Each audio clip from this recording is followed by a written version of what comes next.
Hey everyone, I'm Sam from Head Trash Anonymous. And I'm Lori, Sam's partner. All right, so let's talk first about head trash and how to heal by getting rid of our head trash. So Lori, you want to give a little brief definition of what head trash is? Well, it's the mental garbage that circulates in the brain. It's a story that the mind makes up that you're not good enough, you don't have enough, you're not smart enough. It's the belief systems that you carry with you from your childhood that are self-defeating. And Sam, how do you get rid of your head trash? Well, the way you realize with head trash, if you're in this story, you're not here in this moment.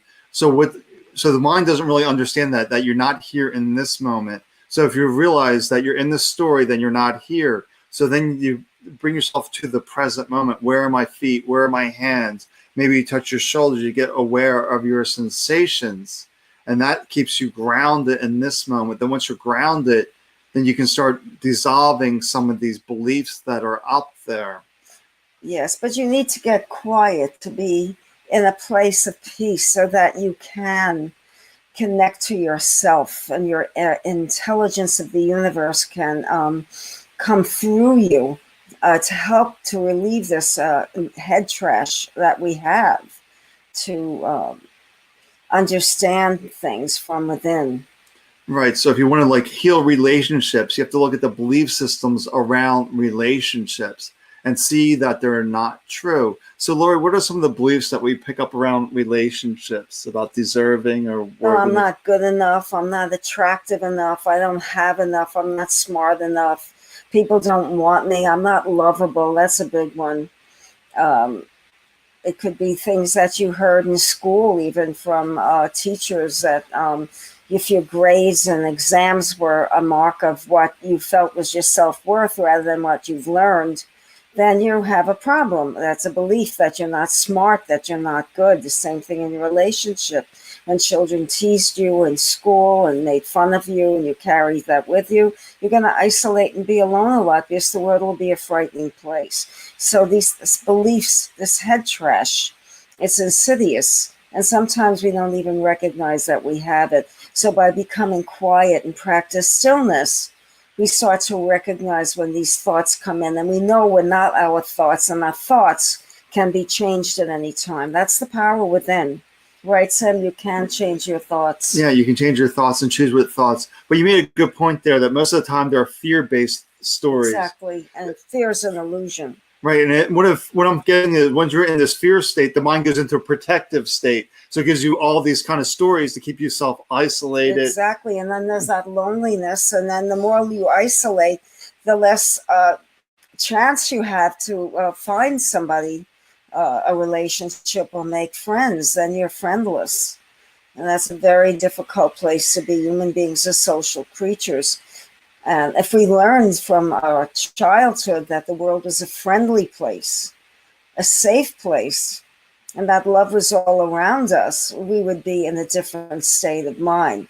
But we can change these beliefs when we recognize them, and then we change our thoughts. The beliefs drive our thoughts, and the thoughts are causing whatever's happening in your outer world is a reflection of your inner world.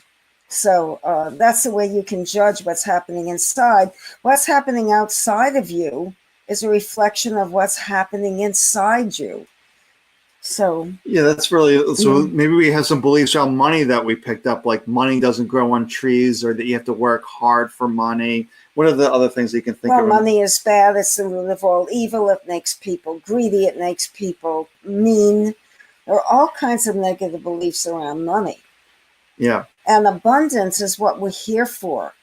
We are children of the universe. We are deserving, and we can have it all. Mm-hmm. Yeah, we can have it all. And to realize that we are one with all that is, and there's infinite abundance in the universe.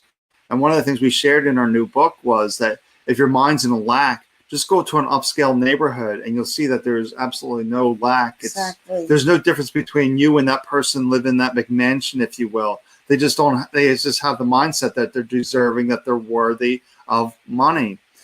Another popular view is there's not enough to go around. There's more than enough. There's enough for all of us and then some. It's unlimited potential. Yeah, so the thing is all unlimited, and that we are limitless. The only thing that's limiting us is these stories, Yes. this head trash that we're not deserving and not worthy. That's what we share in the book, how to get present and how to do this daily mental shower, if you will, to get rid of the beliefs, the opinions, the judgments that are not serving you each day. Right. We take a bath every day, so we need to take a mental bath to cleanse. There's a lot of negativity around you. And if you absorb it and internalize it, then you're full of head trash. If you observe it and say, that's not me, that's someone else, and that's not my thoughts, it's my thoughts aren't me, then you recognize that. How did you do that for your healing, Sam? Yeah, the get rid of the heal yourself, if you will, is to get rid of the head trash. That was the thing for me. The way I healed was I discovered meditation, but my meditation was different than most. It was just simply a 5-minute relaxation process. There was no instructions, how to. It wasn't all of that. It was a spontaneous relaxation. Right, just relaxation, because that's what I'm seeing, that the transformation happens in all areas, whether it be money, relationships, health, happens from a state of inner peace. And in this place of inner peace, you hear your intuitive voice to go do this, go do that. But all these stories, because especially when you're sick, you read all about all the medicines that you're taking, you read about all your diagnosis, and all that adds is more to your head trash.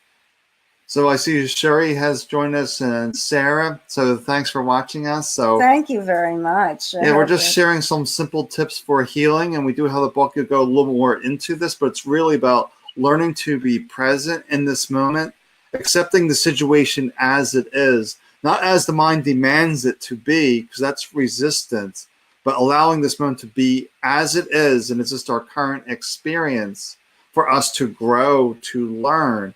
But we create all these stories that the world's against me, that I'm not deserving, I'm not good enough. And we just have to unwind all of this.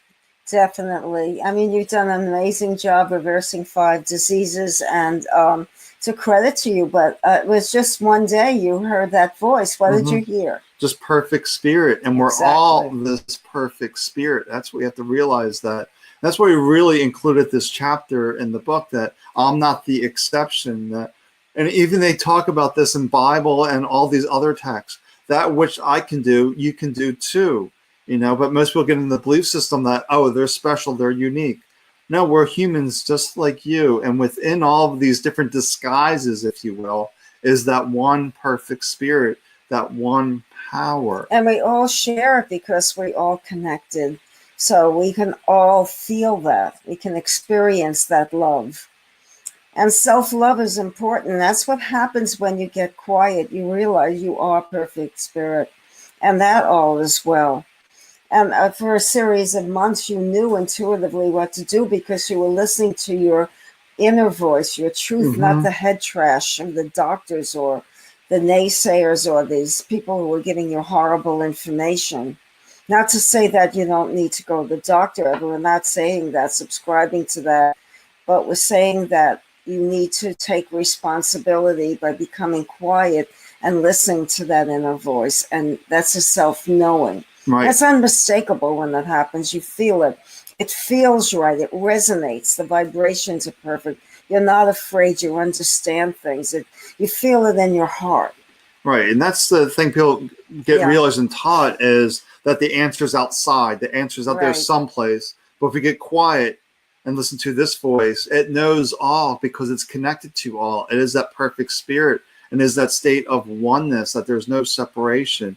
It's like if you see a difficult situation, the difficulty isn't out there, if you will. The difficulty is within you, how you're interpreting, and that resistance to the situation, that this shouldn't be.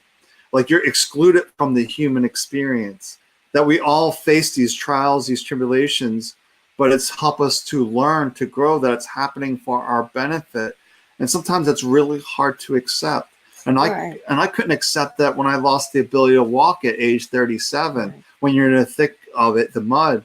But after 7 years, I see that was my greatest blessing, because that forced me inward to see that, oh, all these thoughts throughout my years, I was taking as my truth. Right.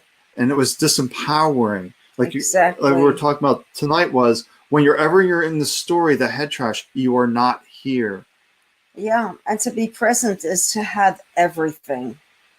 That's when everything comes online, the information, your heart center opens, you connect with all that is.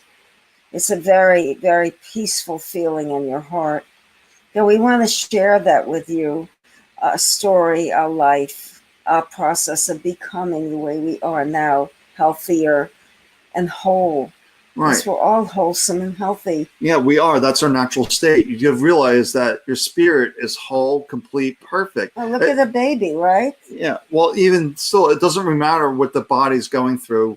The spirit is still whole and complete. It's just the body, which is the temporary vessel, if you will. This will one day just drop away, but the energy within us will continue and will go into another form and another form. It may not be on Earth either because it's just energy, the energy of the universe. But that energy healed your body because everything's energy. So it resonated. It was the right vibration. Mm-hmm. Yes, you set up those vibrations for healing by being quiet and letting perfect spirit come through you. Right. Everything must come through you to be an experience. No one can do anything for us. We have to find the answers ourselves. And that's sometimes difficult for people to wrap their mind around. They want the answers outside. They want the magic bullet, but it doesn't happen that way. Yes, you give your power away when you give that responsibility to others. You must take responsibility for yourself in an empowered way, not in a frightened way, but in an empowered way. Right, in a place of trust that I live in my body and I know what's best for me, and trust that truth within you that knows the way. And that's really hard to see because we're always taught the victim mentality that it's their fault, they're the blame, it's because of this or that outside of you. But to realize that everything's just happening for your benefit. Well, people are doing the best they can with the knowledge and understanding and wisdom and experience they have. Right. And pointing a finger and blaming them. You can only imagine what they've been through to be the way they are.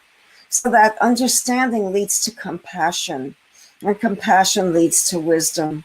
Yeah, that's really it. It's not about judging or condemning yourself. Not at all, and not to do that to others. Right, because you want to add more thoughts, more stories. You want to release all of that and just be saying, I'm doing my best on, like you said, my awareness of this moment. All right, Betty, take care. Thanks for watching. So we're just sharing some insights that you can do this. And this is one of our things that Head Trash Anonymous just isn't us. We want other chapters into the world. So we're doing it. Right. So there are some chapters coming into the Albany, New York area, to the New Jersey area that we wanted to ripple out, that it's a peer support group, if you will, like AA or one of those other groups. It's just we're dealing with thought addiction and how to get out of the stories and realize that we're whole and complete. We have everything we need within us. Exactly. We want to create a network, holding hands across the globe, if you will. It's a small world now with the internet and Facebook, social media. We can connect with Skype, Zoom. There are many methods of connecting and feeling that love. And that's what we're here for, to love. And perfect spirit is love, unconditional love. I just want to grab the book here that I see a copy here. So this is our latest book that we wrote. Break the habit of negative thought addiction, freeing yourself from this head trash. And you can see it's a small book because we don't want to fill it with more concepts to really clutter things up. It's all about releasing all of this. Simplicity is the best method. Yeah. We know that complication and instructions, you can't do it. It doesn't work for something like this. All right, that's all we wanted to share tonight. You have anything else to add, Lori? No, that we just want people to heal, to be happy, to have all of the things that they deserve. And we want people to understand they can have this. You can have it all. Yes, you can have it all. Why not you? You can have it all. Yes, especially you. Yeah. All right. Take care of yourself. Okay, bye. Bye for now. Thank you.